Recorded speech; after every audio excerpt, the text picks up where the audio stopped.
الله نور السماوات والأرض مثل نوره كمشكاة فيها مصباح. سورہ نور کی آیت نمبر 35 ہے. اس آیت کا ترجمہ میں کل ذکر کر چکا ہوں. بڑی عظیم الشان اور بڑی اہم آیت ہے. یہ وہ آیت ہے جس کی وجہ سے اس سورت کا نام سورہ نور ہے. اس آیت کو آیت نور کہتے ہیں کیونکہ اس میں اللہ کے نور کا ذکر ہے. اللہ رب العزت نے اپنی ذات و صفات کا ذکر قرآن میں کیا ہے، لیکن زیادہ تر صفات کا ذکر کیا ہے. ایک دو مقام پر اللہ رب العزت نے اپنی ذات کا نام لے کر اس کی تعریف بیان کی ہے کہ اللہ کیا ہے. چنانچہ آیت الکرسی میں بھی یہ ہے کہ اللہ تعالیٰ نے اپنا نام لے کر بتایا کہ میں کون ہوں. اللہ لا الہ الا الحی القیوم لا تأخذہ سنۃ ولا نوم. اس وجہ سے اس کو اعظم الآیت القرآن کہتے ہیں.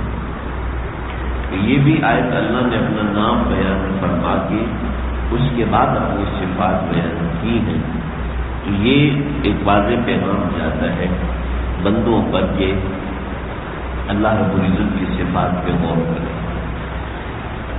اللہ نور السماوات والارض، زمین کی ہدایت ہو یا آسمان کی ہدایت ہو، یہ اللہ کی ذات کے ساتھ جڑی ہوئی ہے. زمین نور السما، آسمانوں کی ہدایت، نور سے مراد ہدایت ہے. اس لیے کہ اللہ کی ذات سراپا ہدایت ہے.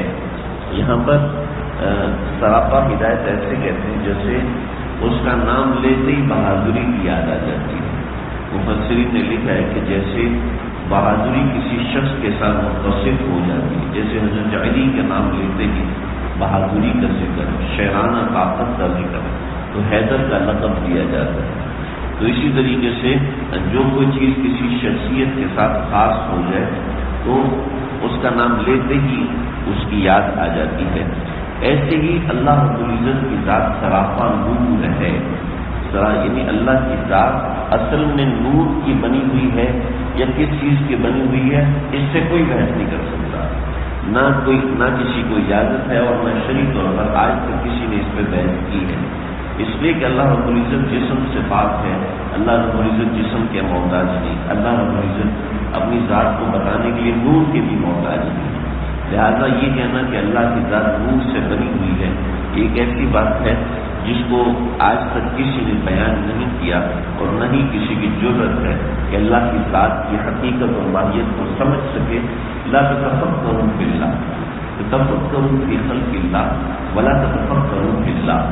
روایت میں آتا ہے کہ اللہ کی صفات، اللہ کی مخلوق میں غور کرو، لیکن اللہ کی ذات میں غور نہیں کر سکتے تم لوگ. لا تتفکروا فی اللہ کہ اللہ ہے کیا، اللہ کی ذات کس چیز سے بنی ہوئی ہے، اللہ نظر کیسے آتے ہیں، اللہ کی ذات میں روشنی ہے، کون سا رنگ ہے، سرخ ہے، نیلا ہے، سفید ہے، نورانی ہے، وجدانی، کون سا رنگ ہے.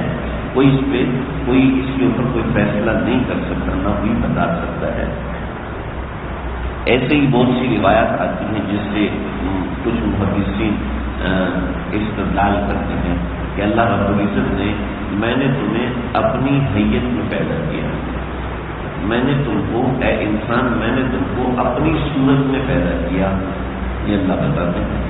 تو میں ایک بہت بڑے عالم دین کے پاس حاضر تھا، تو انہوں نے فرمایا کہ دیکھو حدیث کی بہت سی قسمیں ہیں، ان میں سے ایک قسم متشابہات ہے.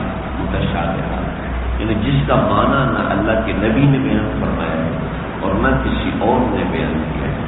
جیسے سیدنا ابو ہریرہ رضی اللہ عنہ نے نبی اکرم صلی اللہ علیہ وسلم سے نقل کیا کہ آپ صلی اللہ علیہ وسلم نے ہمیں یہ فرمایا کہ چادر بچھاؤ. میں نے چادر بچھائی تو آپ نے یوں ہاتھ دھرا، یوں ڈیل دی، پھر یوں ہاتھ دھرا، پھر یوں ڈیل دی، پھر یوں ہاتھ دھرا، یوں 5 دفعہ کیا. قبیل کو سمیٹ دو تو سیدنا ابو ہریرہ نے سمیٹ دیا. اب یہ کیا کیا تھا؟ مشتبہات میں سے نہ حضرت ابو ہریرہ نے بیان کیا نہ اللہ کے نبی نے بیان کیا۔ ایک مرتبہ حضرت ابو ہریرہ نے فرمایا کہ اللہ کے پیارے حبیب صلی اللہ علیہ وسلم نے ہمیں 5 بورے علم سکھایا، ان میں سے 2 بورے ہم نے تم کو سکھائے ہیں، اگر مزید کچھ سکھا دیں تو تم ہمیں یہاں سے کاٹو گے، تم ہمیں یہاں سے کاٹو گے، یعنی یہ چیز ہے۔ تو یہ بھی وہ باتیں ہیں، وہ چیزیں ہیں جو مشتبہات میں سے بہت سی چیزیں ہیں جو کہ لکھی تو ہوئی ہیں لیکن اس کا معنی نہیں پتا، کسی کو معنی نہیں پتا۔ دوسرا اس کا ضروریات دین سے تعلق ہے، جیسے کہ اب اللہ کی ذات کس رنگ کی ہے، اس کا ضروریات دین سے کوئی تعلق نہیں، اس کا ضروریات کے دین سے کوئی ایسا تعلق ہو کہ جس سے ہماری پریشانی بڑھ رہی، ایسا کچھ نہیں ہے۔ لہذا اللہ کی ذات کیسی ہے یہ مشتبہات میں سے ہے، ہمیں نہیں پتا۔ مشتبہات کا مطلب ہے ہمیں نہیں پتا، ہم نہیں جانتے۔ جسے یوم یکشف عن ساق ویدعون الی السجود فلا یستطیعون، اس دن اللہ تعالیٰ اپنی پنڈلی سے کپڑا ہٹائیں گے، ویدعون الی السجود، اور پھر لوگ سے کہیں گے کہ سجدہ کرو، جو بے نمازی ہے وہ کافر قسم کے لوگ ہوں گے، وہ سجدہ فلا یستطیعون، وہ سجدہ نہیں کر سکیں گے۔ اب اللہ تعالیٰ اپنی پنڈلی سے کپڑا ہٹائیں گے۔ اللہ کی پنڈلی کتنی بڑی ہے؟ اللہ کی پنڈلی ہے کیا؟ یہ ہماری پنڈلی تو یہ ہے، اللہ کی پنڈلی کیا ہے؟ نہیں ہم یہ مشتبہات میں سے ہے، ہمیں نہیں پتا اللہ کی پنڈلی اس کی شان ہے، 7 کا ترجمہ پنڈلی کا ہے، بس ہمیں اتنا پتا ہے۔ اس کے علاوہ اللہ کی پنڈلی کیسی ہے ہم نہیں جانتے، نہ کوئی جان سکتا ہے اور نہ کوئی جانتا ہے۔ ہم انسان سے پیغمبر جانتے ہوں یہ الگ بات ہے، لیکن انسانوں میں سے کوئی اس کو نہیں جانتا، تو اس کو کہتے ہیں مشتبہات۔ تو اللہ کی ذات کیا ہے یہ مشتبہات میں سے ہے، ہمیں نہیں پتا کہ اللہ کی ذات کیسی ہے، اس کو دنیا میں آنکھوں سے دیکھنا ممکن نہیں ہے۔ آپ نے جس میں دیکھا وہ صورت مثالی ہے۔ صورت مثالی کا مطلب یہ ہے کہ میں نے اپنے ذہن میں چیز سوچی ہوئی ہے کہ جناب بندہ جو ہے بیٹ، وہ کرکٹ بیٹ ہوتا ہے، وہ لوہے کا ہوتا ہے اور اتنا بڑا ہوتا ہے، میں نے سوچا ہوں اب وہ حقیقت میں ایسا ہوتا ہے یا نہیں ہوتا یہ ایک الگ بات ہے، لیکن میں نے سوچا اس کو صورت مثالی کہتے ہیں۔